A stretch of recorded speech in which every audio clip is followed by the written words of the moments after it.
My name's Tommy, I'm 18 years old and I'm from Holyhead and I'm an apprentice at Skill Cymru. I came to hear about the apprenticeship when I was studying film production at college.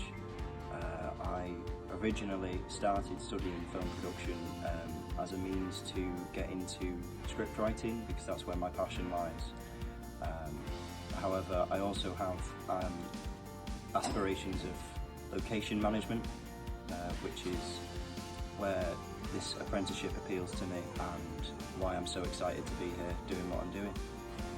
I'm incredibly excited to be here on this apprenticeship, and hopefully in 10 years time, when I've got an established career in the industry, hopefully I'll find myself working on high ticket productions, blockbuster films that have a long lasting effect on an audience. It gives me butterflies to know that that's a possibility in my future, that I could one day be working on films that might make someone's childhood, you know?